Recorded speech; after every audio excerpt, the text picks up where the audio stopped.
Okay, I just want to briefly go over how to open a PST, personal folders file, in Outlook. Now in this particular example I've got Outlook open here. I think this version is 2013 or something. As you can see, there's no email account in it at the moment. It's just got an Outlook data file with nothing in it. So I'm going to go up to File, do Open and Export, do Open Outlook data file, go to where my email is.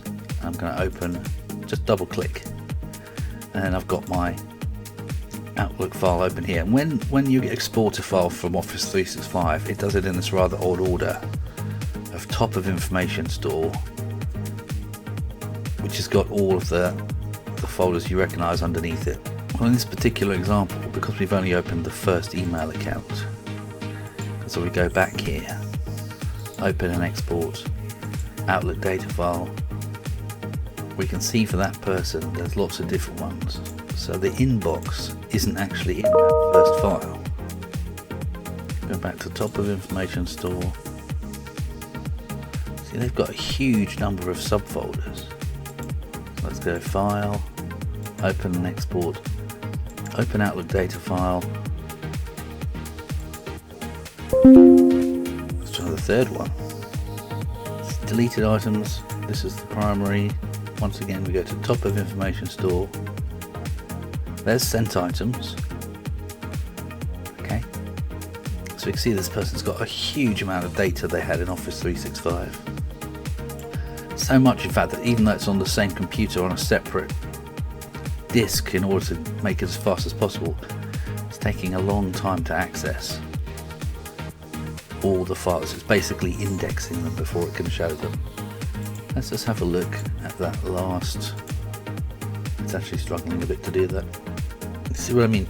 Once you get above sort of 3, 4, 5 PSTs all open at once, Outlook's never going to be happy. We'll just give it a second to come back from that. It's still trying to open the sent items. It must be a massive folder. Let's just have a look at number 4. Top of information store. That one's just sent item. Unbelievably, if this person's even going to have an inbox, it's going to be in the last. Open Outlook data file. Go to where our files are. Number 5. There's deleted items. Top of information store. Finally, there's their inbox. So you see, that's just one person having been exported from Microsoft 365, as it's now called, and only one of the 6 files exported, was it 5 or 6, I can't remember, has an inbox. Because obviously this is a very meticulous person who loves to have everything filed under every single person, and a lot of people do that. So that's 1, 2, 3, 4, 5. It was only the 5th file that had their inbox in. So, you know, that's probably as many files as you want to open at once in Outlook.